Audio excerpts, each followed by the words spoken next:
ခုတင်ပြမယ့်သင်ခန်းစာကတော့ slab object by attribute of type ဖြစ်ပါတယ်။ 2 ပေါက်ထဲမှာ selection 2 အားလုံးပါဝင်ပြီးပြင် slab နဲ့ပတ်သက်၍အခြားအနည်းငယ်သောထူးခြားစွာလှုပ်ဆောင်ချက်တွေကို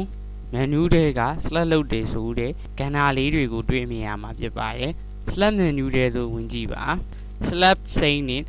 object အကြောင်းကိုလေ့လာကြမယ်။ slab scene ဆိုတာကတူညီသော attribute ဥပမာစတုတ်ရောင်နဲ့အရွယ် fake color တူညီရာအစရှိသော scene ဆိုတဲ့လက်အောက်၌သတ်မှတ်ရေးပြထားသောလှုပ်ဆောင်ချက်တွေကိုလုပ်ပေးနိုင်ခြင်းကိုဟောဆိုပါတယ်။ document တစ်ခုထဲမှာရှိ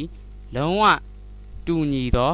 အပိုင်းတွေဖွဲ့စည်းထားတဲ့မှန်သမျှကိုတစ်ခု select လုပ်ပေးလိုက်တာနှင့်အခြားတူညီသောအချက်များကို select လုပ်ပေးပါမယ်။ object ကိုရွေးရင်တော့တူညီသော object တွေကိုရေးမှာဖြစ်ပါတယ်။ယခုလောလောဆယ် touch object ကိုရွေးကြည့်ရမယ်။အမှန်တော့ touch တွေအားလုံးကို select လုပ်ရန်အတွက်ဖြစ်ပါတယ်။ ပန်းနှစ်ပွင့်ကို direct selection 2 နဲ့ click ခောက်လိုက်မယ်။လက်ရှိ fade က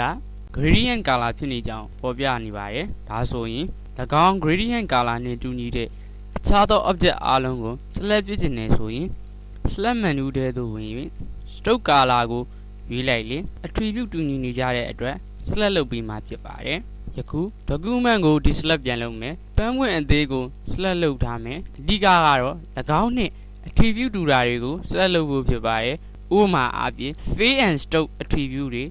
တူညီနေတာမျိုး stroke color တွေတူညီနေတာမျိုးပေါ့ဒါကတော့ slab menu ထဲသို့ဝင်ရင် setting လုပ်ခြင်းဖြစ်ပါတယ်။ဒါထက်ပိုပြီးလျင်မြန်စွာဆောင်ရွက်နိုင်တာလည်းရှိပါသေးတယ်။ဘယ်လိုလုပ်မယ်ဆိုတာကိုကြည့်ကြရအောင်။အပေါ်မှာရှိတဲ့ color panel ကိုကြည့်ကြရအောင်။ icon အသေးနဲ့ပြထားတဲ့ slab smaller object ဟာအထက်ပါတူညီမှုကိစ္စကိုဆောင်ရွက်ပေးနိုင်တဲ့နေရာသို့မဟုတ် icon လေးပဲဖြစ်ပါတယ်။ဒါဆိုရင်နဘေးကများကလေးကို click ခောက်လိုက်လေလုပ်ပေးနိုင်တဲ့အကြောင်းအရာတွေပါလာမယ်။ဘယ်လိုအမျိုးအစားဖြစ်သောattribute ကိုရွေးသိခြင်းလဲဆိုတာကိုပြနေပါတယ်။ all ဆိုတဲ့အားလုံးလားဒါမှမဟုတ်ယခုလက်ရှိပြပေးနေတဲ့ fade and stroke color ဆိုတဲ့ attribute ကိုရွေးကြည့်ကြမယ်။ဒါဆိုရင် document ထဲမှာပါတယ်တူညီနေတဲ့ fade and stroke color တွေအားလုံးကို select လုပ်ပြီးသားဖြစ်သွားပါပြီ။ဒါကတော့ Illustrator ရဲ့ကောင်းမွန်သောအားသာချက်တစ်ခုလည်းဖြစ်ပါတယ်။ object အပြင်မှာ click ခောက်ပြီး deselect လုပ်ထားလိုက်မယ်။ဖော်ပြပါပုံတွေကပန်းပွင့်အသေးတစ်ခုကို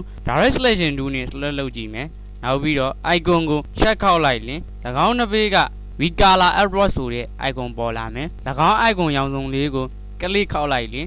document မှာရှိတဲ့ fade and stroke color တူညီမှုမှန်သမျှဟာတစ်ချက်တည်း select လုပ်ပြီးသားဖြစ်သွားမယ်။နောက်တစ်ဖန်တရက်ကို select လုပ်ထားမယ်။ပြီးတော့ icon ကိုဖွင့်ပြီးသူ့နောက်ဆက်တွဲ icon ရောင်စုံကိုclick ခောက်လိုက်ရင်အရွက်မှန်သမျှအားလုံးဟာ select ဖြစ်သွားမယ်။အပြင်မှာ click ခောက်ပြီး deselect ပြန်လုပ်လိုက်မယ်။ select menu ထဲက